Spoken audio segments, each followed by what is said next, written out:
Hey, it's Jamie, and I'm opening one more session of the mastermind group. So we've been getting so many people coming in. I'm like, you know what? We'll open one more because when we relaunch it in October, we're going to be changing the way I do things. So it's very exciting. And I love the format that I have now because there's a lot more of me in it. So if you want, it's just not as scalable as I would like it to be.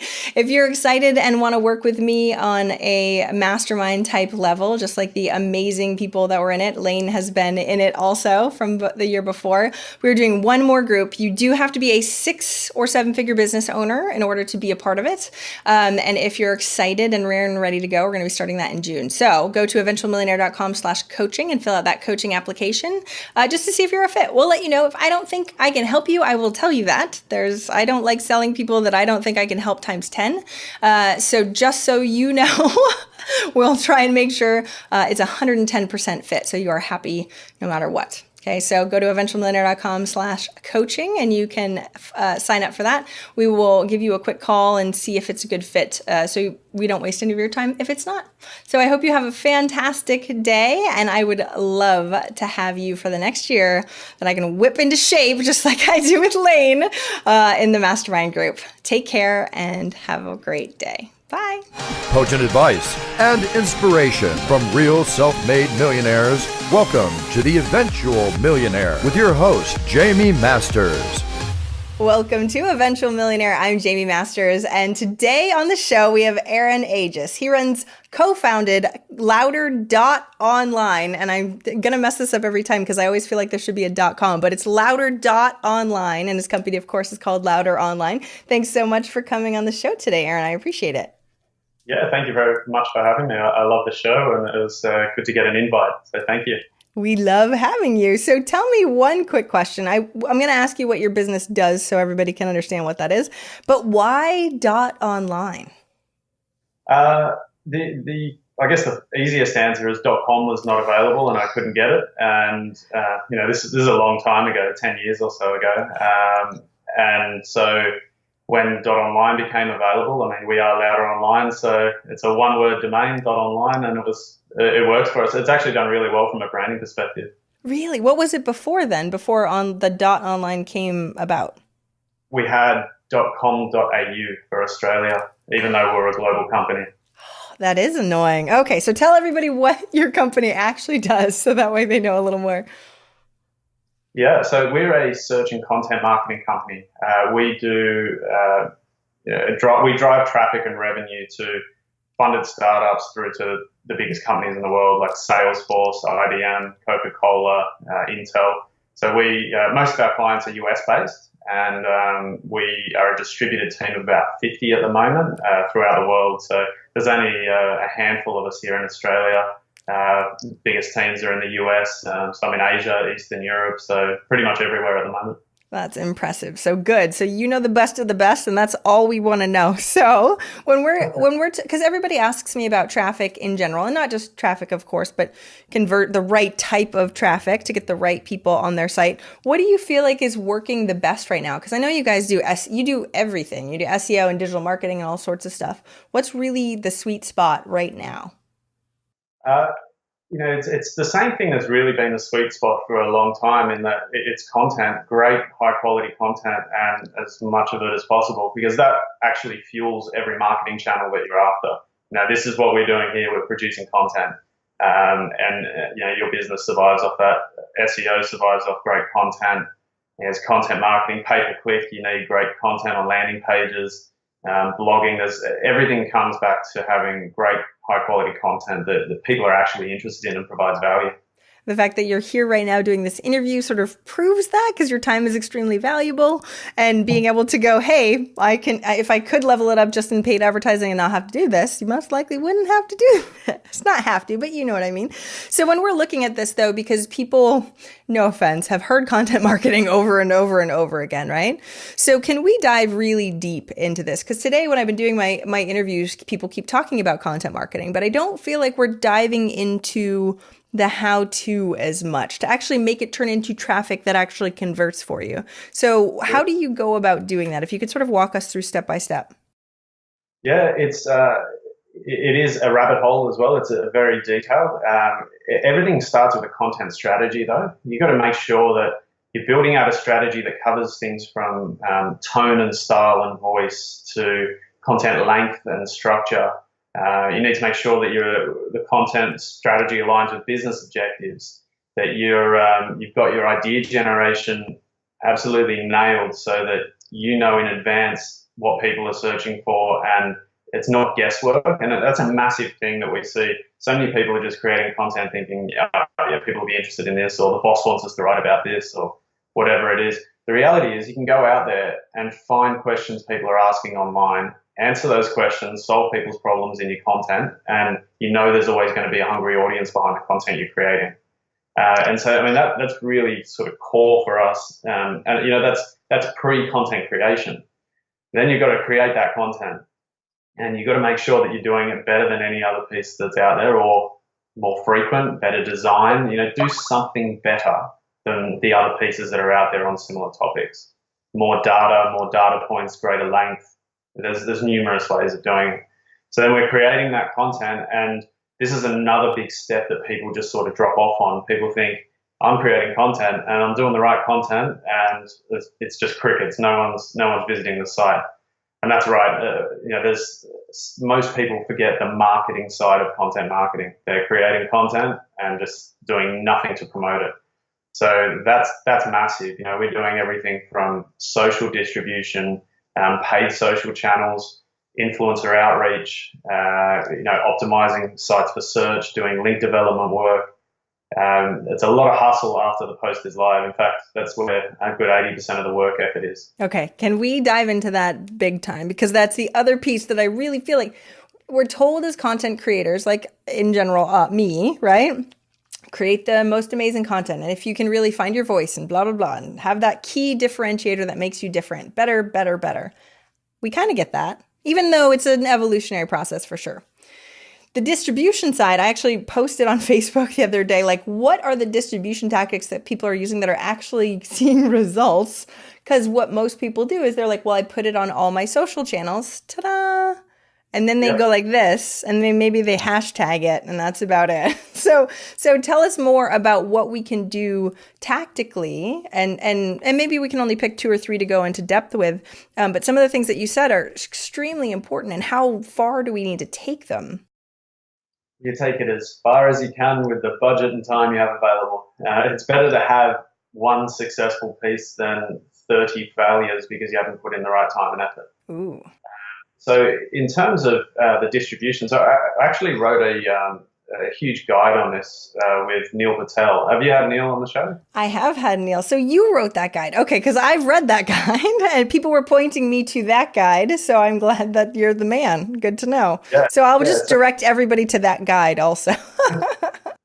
Sure. So the one that I'm referring to is the complete guide to building your blog audience. And it's largely around making sure that you're creating the sort of content that people naturally do want to share socially and link to through their own websites. And a lot of that filters back into that sort of strategy that I was referring to.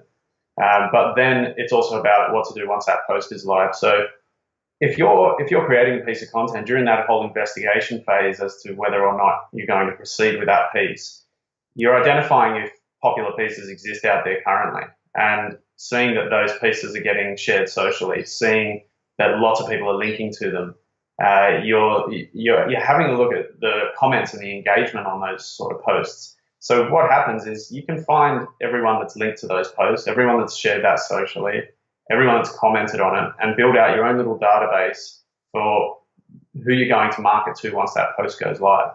You know, send emails to all the people that have linked to the other piece saying, hey, if you like that, you're going to love this. This is an updated piece, and I saw you linking to it over there. Check this one out. You can say the same thing socially, tweet at people saying, you shared this previously, I've done an updated version. There's ways of reaching out to all of these people. Some of the most engaged people are the ones that have bothered to leave good comments on those other posts. So if you can grab their details, find where they exist and reach out to them, it's not much effort for them to come over and comment and share and like your stuff as well. So It seems that's a so lot of it. small though, too. That's the thing that's tough is that most people, even if they have a team or whatever, want to do one to many, and they're like, well, this is like direct emails and all sorts of craziness to try and get, links and like one at a time, right? Or Yeah. tweets. But it's still extremely valid. And please tell us why it's so important. Because these one people typically have an audience behind them, especially we're sort of verging on influencer outreach, and if people are bothering to create some of these good pieces that are ranking highly and they're getting traffic, comments, all the rest of it, typically they have an audience already, or they've gained an audience from having that great piece up there. So you can tap into people that have audiences across all these networks and be it seems like it's one to one, but they're quality connections and quality networking, and that's where it starts to get the reach that you desire. Well, quick question, especially on the tweet side. So I've done, hey, this is a new article. Well, I have a bunch of friends that have huge audiences. But somebody had told me the SEO wise isn't actually registering any of the tweet stuff. And so, or any of Twitter stuff, the tweet stuff, any of Twitter stuff. So while they do one tweet and yes, they have a big audience, the metrics aren't that great. So I'm like, is that even worth a couple people seeing it? Even if they have 40,000 people on their Twitter feed, there's only so many people that will actually see it during that time. So is that really worth the time for the effort? Definitely set recurring tweets. Make sure that you're sending it to them multiple times and saying that here's a great new piece that I've just done. It's expanding on what tweet at them at that point, what they wrote previously, and it's a great way of being able to repeat things in a different way and still get their attention. You're right, most people don't see your tweets, and that's why people who are sending out loads and loads of tweets are growing their audiences really fast. That makes sense. It's annoying though too. I don't want to have to ask a bazillion times. It's like, oh, I asked once, they did it. Now I don't want to be like, okay, now let's go put it in Meet Edgar, right? Like, come on, people. I mean, and that's what I do. But I know that's not what a lot of people are willing to do. So I feel like there's a lot of asks happening behind some of those pieces. You know what I mean? Yeah. Look, we also make sure that we're contacting people in multiple ways. So we'll tweet at them, make sure we email them as well. We're going to get their attention somewhere.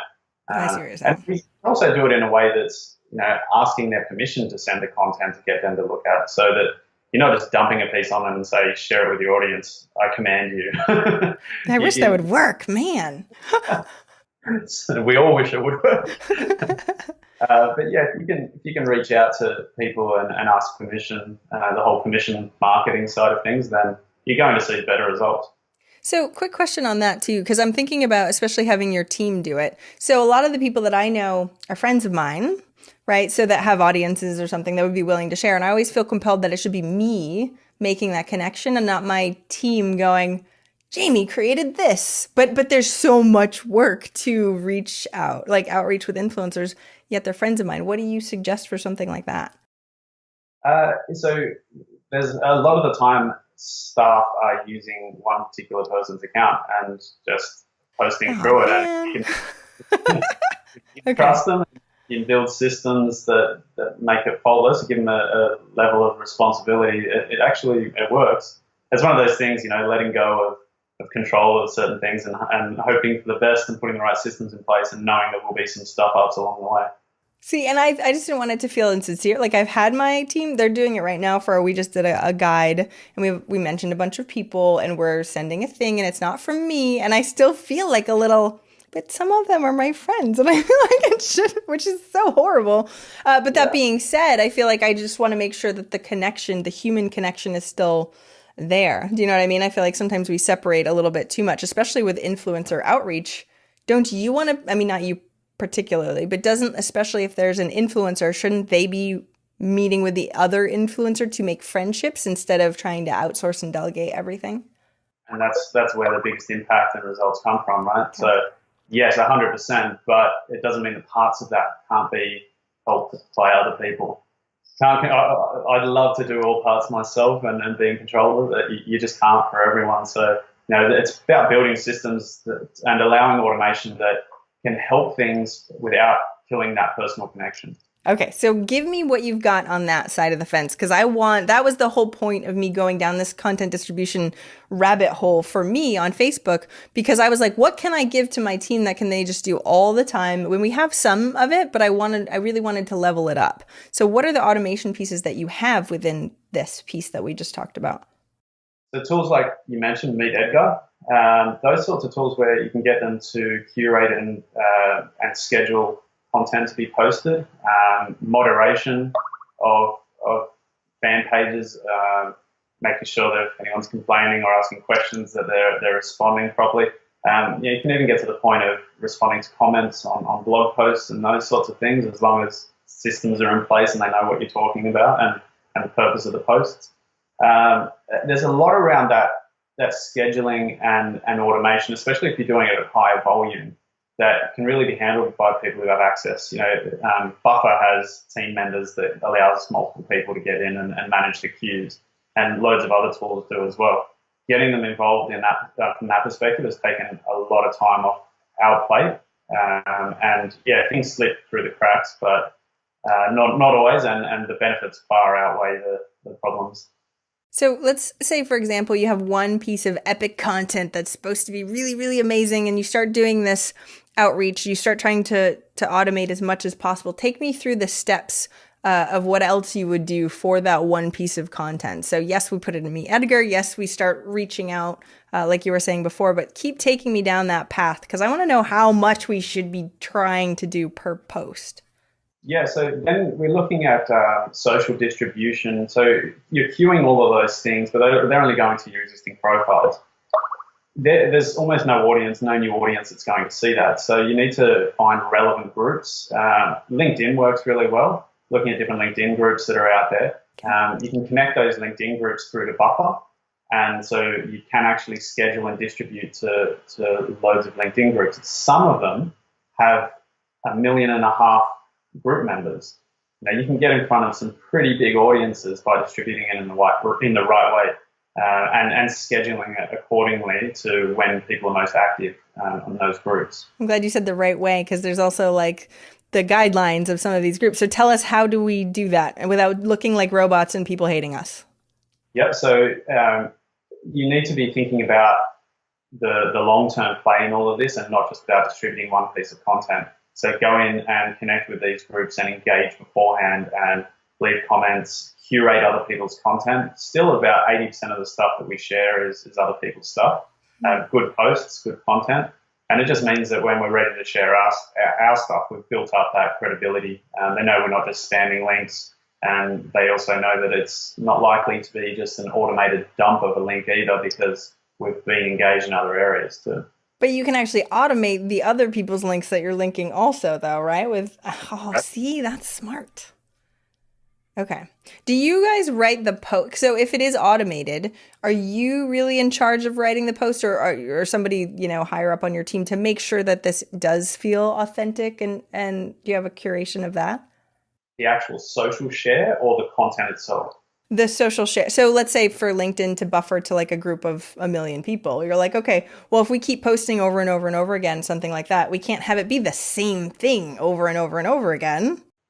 So to those groups, we'll only post our content or curated content one time.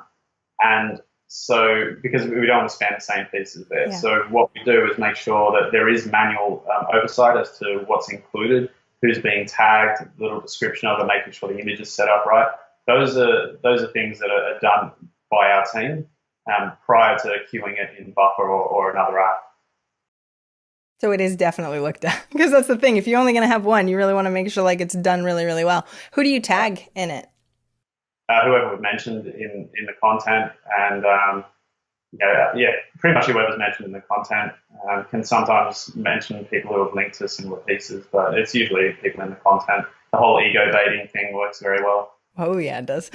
So you're probably doing that in lots of ridiculous amounts of LinkedIn groups that you've not only curated but also been a part of for a while, so it doesn't seem so crazy, right? 100%, yeah. Okay. If you go in and try and drop links, it doesn't matter what network you're in. Reddit will kill you. any place, go in and be a valued member of the community first, and then you'll get the returns. See, okay, so I just tried this on Reddit. So I've never been like a big Reddit person. I was way back when I was super geeky and like hacking, right? Way back then. But then when I came in, I was like, you know what? I want to ask the question about content distribution and see what other people are doing. And I tried, and Reddit took the post off. Like, I didn't have any links in it. It was just a question, and they denied it, and I felt very horrible about myself. No, but it really was. They curate the heck out of it. So it's just a waste of time. And because I went through that, I'm like, man, Reddit isn't even worth it to me, because then I have to put a whole bunch of time and effort into it first, which is good for, in general, good content, because we don't want people to be able to do what I did, apparently. But still, how do we get past that without spending hours and hours and hours on Reddit beforehand? Well, that's the legitimate way, spending time and getting involved in the community. There that are doing things like buying Reddit accounts that already have karma built up and doing things the dodgy way and buying upvotes and those sorts of things. And unfortunately, it works to a certain extent, but it's just not something that I advocate, because the purpose is not just to distribute this one piece. You got to think, where's the community exists that I want to add value to? Where can I distribute content on a regular basis? And therefore, it's worthwhile putting in that time over multiple pieces. Does your team go as if they are them or as if they are you? To Reddit or to other places? To LinkedIn or Reddit or wherever we're not dropping links, but you know what I mean, wherever you're putting out this social shares. A lot of the time, it depends on the industry that they're in. If we're doing clients' content, then we're trying to connect in the digital marketing manager or the CMO and publish through their account because they're associated. And we also want to build their brand and network through those different communities. So we try and connect the clients up. Okay, so then your team will build up the social credibility beforehand in those places for them. That's why they hire you, right? Because people are like, I don't want to spend hours doing this. Awesome, great. And you guys sort of already have the tactics. Okay, that makes sense. Yeah. Okay, continue on so LinkedIn, Reddit, sharing and buffer, and that all helps with the SEO side of things too, because it's just link building, right? So what else with that one piece of content? Yeah, so the biggest thing that we do is typically the link building and the link outreach. And the reason being is that a big part of us identifying whether a piece is going to be worthwhile creating and getting somewhere is getting it ranked. Is there search traffic behind it in Google? And is it an evergreen topic? It's not just peaking now and going to disappear. And there's numerous other factors that come into it. But if it is something that can do well through Google, then we're going to create the piece and spend a lot of time doing link outreach.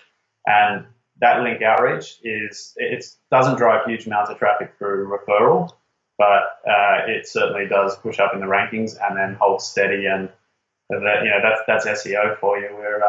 We started off as an SEO company and now a content marketing and SEO company.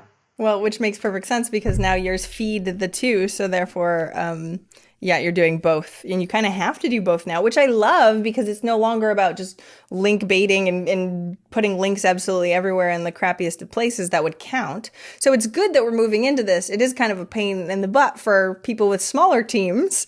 But that being said, I was just told the other day, I use ahref.com, though I'm sure there's 1,000 different ones. So I look at my competitors, what they're ranking for, where their links are, and then I can pull from that. So you're saying that I should email those places that their links are coming from and just try and get those number one and then get a few more and then I'll win. Yeah, look at it as at a sort of per piece level, per piece or per post. Look at your competitors' post, and if people are linking to it, reach out to those people, knowing that you've created something now that's new and fresh and relevant and better, and feel free to reach out. If you're just going and looking at competitors' sites in its entirety and looking at all the links and reaching out saying, hey, you link to them, link to me, but you've got no purpose or goal or reason or piece, it's not going to work. Then you're going to be one of those people. I get those emails. You're like, yeah, no, you're silly. Okay, great. Delete. Right? Okay. But that does make sense. I mean, the whole point is the credibility side of it. You're not going to just randomly send a whole bunch of emails to a whole bunch of people. That being said, I was looking at some of the numbers, and now my site has been around for a long time, but a lot of the sites only have literally like 40 links, and they're ranking and getting a ridiculous amount of traffic for that specific thing. And so it seems SEO to a lot of people is very complicated. But when I was actually looking through this and breaking it down, I was like, this is not actually nearly as difficult as it seems like. I mean, you tell me, you're the guy that does it way better than what I'm randomly trying to figure out. No, I don't think it's complicated, but I have been doing it a long time. It comes down to three key areas: making sure that your site is technically sound, indexable, and crawlable, and that Google's going to like it. Making sure that you've got the right content and content people are searching for, and then making sure that you've got the right links from the right places to the right pieces of content on your site. Those are the three different areas. In terms of weighting, everyone has a different opinion, but a good half of the whole algorithm comes down to links, making sure that you got great quality links to the right places on your site. But of course, you can't get those links unless you have the right quality content. So it all connects in, and then the technical is the hygiene factor. That's something that you can set up in the beginning, make sure that you've got it right, and then you do regular checks, but it's the work that goes into content and links. Well, and it's funny because way back when, I had a bunch of clients and they got hit with Panda and Penguin and all those sorts of things way back when, and they tanked, right? Because and it was the little gray hat, right? There was a lot of linking going on. That being said, I was like, I'm not going to just SEO my stuff. I'm going to really just create really great content that people want to share. That was my whole thing way back when. One of the other guys in my mastermind group only went after SEO. We started at the exact same time. His site traffic is triple mine now. And I'm like, oh man, like I wasn't paying enough attention back then because I was so afraid that they were just going to change the algorithm anyway. Lesson learned, Jaime. But yeah, go ahead. No, I would have gone down your path, and I recommend your path because you can't get it wrong by having great content. Yes, get as many high quality, valuable links as possible, but if Google does change something, you've got your content base there and all your other channels and distribution channels and marketing channels, and that's not going to change. Everyone wants great content. If I don't know what the other person's done, but they're focused on links solely and gone out and got whatever links they could from wherever, they're going to be doing well. But unless they're really smart with what they're doing, and a lot of people aren't, then there's a potential problem there. That's one channel of traffic, one source of traffic. Google changes something, you can suffer. And that's why the whole process that we've discussed is about content first and then distribution to other channels. You've got SEO off that, pay-per-click, social distribution. All of these things come back to content. So we love SEO. It's part of the whole content play. See, and that's the thing. Thank goodness, he was creating good content. But I was like, I'm going to go down the podcast and in the distribution side, other places, because I was so scared Google would just wipe me away, right? And that being said, that wasn't necessarily the best idea either. Not that I don't get a lot from those channels in general, but I also don't own them. Not that I own Google either, but I feel like the longevity wasn't there like it has been for Google. Well, that's why the email list matters. Everyone talks about it. Start it from day one. That's the only asset that you actually own, your website, your email list. Everything else is building on borrowed land or rented land, as they say. And mine and his email lists are both the same size too, by the way. So I'm just saying. So it's not all traffic. It's not all about traffic for sure. But let's talk about that for a second. So when we're going through and we're trying to rank and we're creating content that people actually care about, that's really, really good, that's shareable, and we start distributing it a little bit better, we should start seeing upticks in traffic, but it takes a while, especially on the SEO side. So give us a trajectory of, we start doing this with each individual post and we start getting some legs under it. What are we expecting? You're not gonna get a thing unless you are getting links to those posts. So make that the priority when you're through from the pre-creation stage to creation, and then your number one thing for distribution. Make sure you're getting those good quality links. If that's happening and we're talking SEO results, obviously it depends on a million factors, including level of competition in your industry, where your website is now, the domain age, 100 different things. But what we sort of tell clients as a standard answer is within about 3 months, you should see some ranking changes for the things that you're looking to be found for. 6 months in, you should be getting some traffic through great rankings from being on page one. And within 12 months, if you're not seeing anything, then you're with the wrong people. But yeah, that doesn't happen. And the reality is sometimes it does take that long. And that's why you need to be focusing on that not as your only marketing channel. And that's something that we see time and time again. We get loads of smaller businesses that come to us as leads saying, I want to focus on SEO. I have $2,000 a month is my entire marketing budget, and I want to give it all to you. And we're like, no, we can't do that. SEO works great if you've got great content, if you're doing PR, if you're doing social, if you're doing all these different things. Siloed on its own, you're not going to see the results that you want, and you're going to be calling every 2 days saying, where's my rankings? Yeah, because they're like, I need the money back. Come on, guy. Yeah, and it'll take a really long time. But that's also why people, no offense, get screwed by SEO companies, because it takes a while. And by the time they get all their money, they're like, oh, by the way, it didn't work. Haha, right?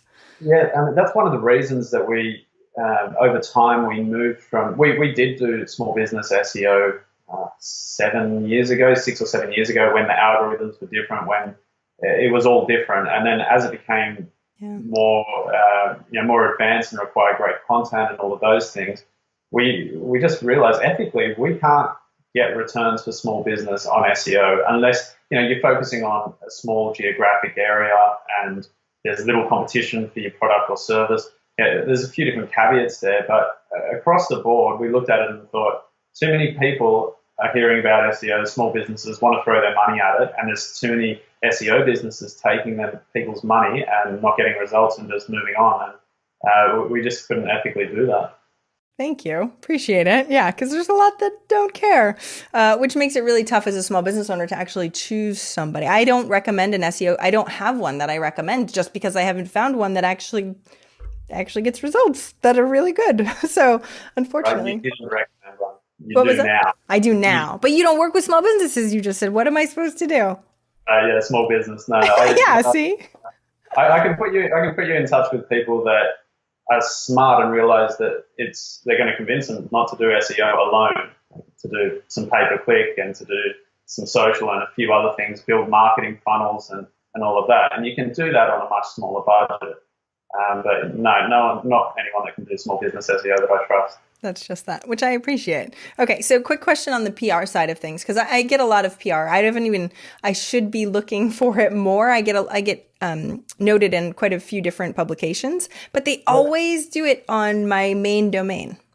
So So what should I be trying to get them to do somewhere else? Because it's Inc. and Entrepreneur and 1,000 amazing places. That being said, it's all the main domain, and I feel like we could be using that better. That would be ideal, though you're going to struggle to get people. They're naturally owned links, and you can't reach out to these publications or even the contributors or editors and say, thanks for linking to me, can you change it over to here?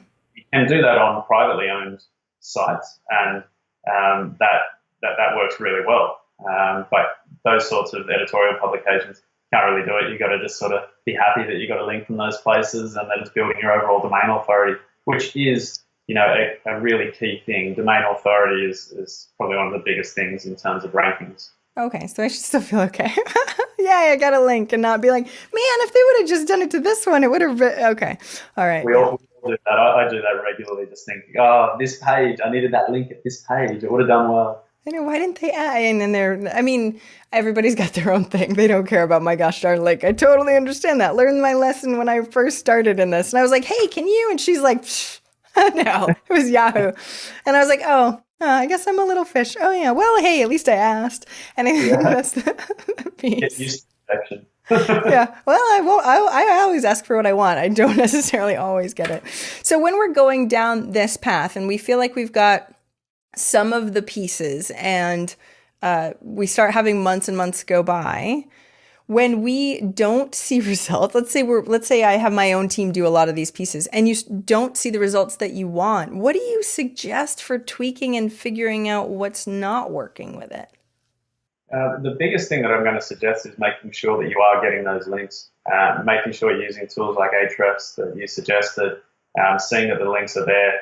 And then if you are getting links here and there and you're seeing that against your competitors, you really should be competitive at the moment, then I'd take it a step further and start looking at the technical side of things.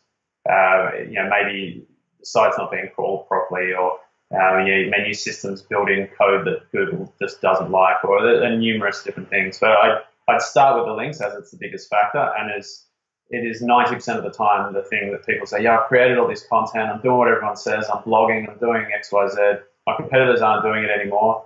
All right, look at links. Yeah, you got 3 links, they've got 420. I mean, it's not just like for like in terms of links, but it's the quickest way of being able to see the So you problem. can actually look at the metrics and see the difference. But I mean, again, like you said, they're weighted and stuff like that, but still, it's not like most of the time they're like, oh, it's behind the magic curtain and nobody knows what's happening. But now it is sort of something that we can test a little bit better, right?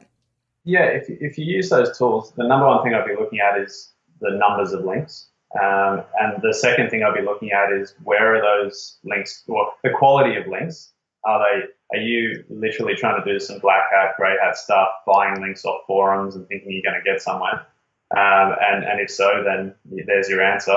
Otherwise, looking at where the links go. And like you said before, by default, most people will link to a homepage, and there's not much you can do about it. But ideally, you want the links going to the internal pages. And so I've seen plenty of small business websites where 100% of their links are to their homepage and not one to those inner pages that they're building for the purpose of getting ranked. So check the link locations and see how you go from there. When we're talking about new with Facebook, and so I get shared quite a bit, which is awesome, or linked to in general to the internal pages, but mostly on social. So mostly on Facebook and Twitter and that sort of stuff. Do those count as much? Do you think that they're going to count at someday? They don't count. And I believe that they may. Google changes their mind all the time, but it's not something that I'd focus on. The way that it is all structured, the whole Google algorithm, is that it's too easy to manipulate those sort of social links. And I mean, yeah, it's easy to manipulate links from other websites as well with private blog networks and buying links and all of those sorts of things. But social just seems that much easier to manipulate. I believe that links within editorial content on other sites are going to remain the key factor for a long time. Which makes sense, because if you're putting it on a site, it's not something like on Twitter that's going to be gone in 2 seconds. That being said, I was part of a private blog network. Their ranks went I was so impressed looking at the numbers, like, geez, this really, really works. This was a while ago. Is it worth it to have like me and a bunch of influencers all in one area and trying to go, hey, it's not as like we're going to buy links, because I don't like that. But in general, really paying attention to, hey, this is a new post. If you could actually put this somewhere as a link, that would be amazing. Can you do that stuff, and is it worth it? Absolutely. The way you just described doing it is a fantastic way of getting high value links. You've built a network. Okay. You know these people. You have a relationship, and you're suggesting something that's going to be of value to their audience, and you know it's a good piece. It's perfect. It's 100% what you should be doing. Okay, noted. I'm going to go do that right now. Somebody said create a Slack channel, or you know what I mean, with your friends. And I'm like, that's a good idea. And I've been putting it off for a really long time. So thank you for making me move that up as far as what I'm doing. Because we are trying to get links in other ways. And I've been not trying to outsource it to my team, but I just haven't, been putting the forethought into that piece. But I probably should. I think we need to get into the same network and help each other out there. Let me invite you. No. We'll see. Now I feel like, I do have that's the amazing thing from building up social capital with all of these people, 400 plus millionaires, but let alone that people that have huge blogs with huge audiences. Yeah, I should probably use that a little more. Like, it's kind of sad. Yeah, you're sitting on some gold there. If you put some smarts behind how you use that, you're going to see brilliant results. I should probably do something with that. That'd be good. All right. So I appreciate you telling me what I didn't realize a lot. So thank you so much. I know we have to start wrapping up in just a minute, but this has been amazing. It's just for me. I'm just asking you questions that I care about. Who cares if everybody else listening actually? No, but this is, I think I hit a core when I posted on Facebook about the distribution thing, everyone was like, please give me more information on this. I had hit a nerve where people were like, I don't feel like there's a very good solution to this right now. Everybody says that their thing is the best, but it's such a wide net. Nobody can do all of it. Yeah. And so we're like, as a small business owner, we're like, well, we have to pick and choose, but then picking and choosing is tough because the audience matters too. You know what I mean? So being able to have that's huge. So yeah, there's so many things that you can do, but the reality is that you don't have to do them all. That's why creating the right piece of content with the right strategy comes into play. The higher quality that piece is, the more effective it's going to be in its distribution, especially if you planned out the distribution in advance by saying, 300 people link to that. I know I'm going to create a better piece, and I've got their emails. I know how to contact these people. Your results from that are going to be way better than going, just created a random piece. There's no proof that it's of interest to anyone. I just thought it'd be good, and I put my heart and soul into it, but it's not good. And they're going to try and put it on their Facebook feed, distribute it to some places. It's not going to get anywhere. Put some smarts in beforehand. So excited now. Okay, so what's funny is that I'm creating a content distribution SOP right now for my team, and it's only half done so far. And now everything that we talked about, it will be way more finished. I'm done with this once I create all this stuff. So I'm super excited. Thanks so much for coming on. I want to ask you the last question. It's what's one action listeners can take this week to help move them forward towards their goal of 1 million? One action. So obviously, I'm very much into content creation. I think creating content that people are asking your business, whether it's frequently asked questions, people calling you, common things that are always being asked of you, create a blog post this week to answer that in detail and in depth. And you'll immediately know there's a hungry audience behind that, and it's something that's going to be asked moving forward. Continue to do that once a week, create some great content on the form of a blog on your website. And you're taking the first step. Get used to that writing, get used to knowing how to put it all together. From there, the rest of the pieces sort of fall into place. You're already creating that value, so the distribution that'll come later on is going to be possible. I love that you said that, especially because that's just what we did. We started going, well, we have all these interviews that are varied. Now let's create content based on specific things that I work on with my clients all the time and repeat myself 1,000 times over. And I'm like, I should just, create something so I don't waste my voice. And now we started doing that. And now people are starting to respond to it. And now I'm in the distribution part. So how perfect. You're awesome. Thanks so much for coming on the show today. Where can they find out more about you and your company or any of this amazing content stuff that you guys are creating? Yeah, sure. Come and check us out at Louder.Online, so LOUDER.online/EN. We have a site analyzer tool there on the site where you can run your site through and have a look at some of the problems that may or may not exist from a search perspective. So have a look there. Otherwise, I'm on Twitter at @Agius. So check me out there. That's probably the two ways that are best to get in touch. Otherwise, send me an email, Aaron@Louder.Online. It's awesome. They're all going to be sending you tweets going, hey, I got this new piece of content. No, I'm kidding. So I love it. And make sure everybody check that out for the website analyzer, because I actually just went through, I just got a new website and I'm planning on doing that really, really soon too, because there's different, and we used to use a lot of different analyzers and I feel like different ones bring up different things. So I can't wait to do yours also. So make sure everybody check that out. Thank you so much for coming on today. I really, really, really, really appreciate it, because now I have to go implement the stuff that you just told me to do. So thank you so much, Aaron. I hope you have a fantastic day. Thank you. I really appreciate the opportunity. Thank you so much for listening. I hope you enjoyed that interview. And if you want to check out more amazing resources, I'm only curating the best of the best. Go check out eventualmillionaire.com. You can take the Eventual Millionaire quiz, figure out where you are in business and what you need right now. Plus, you can look at curated resources specifically for you on the new Start Here page. I'm so excited. Please join us. Please let me know if you need anything at all. I'm here for you. And have a fantastic day. Bye.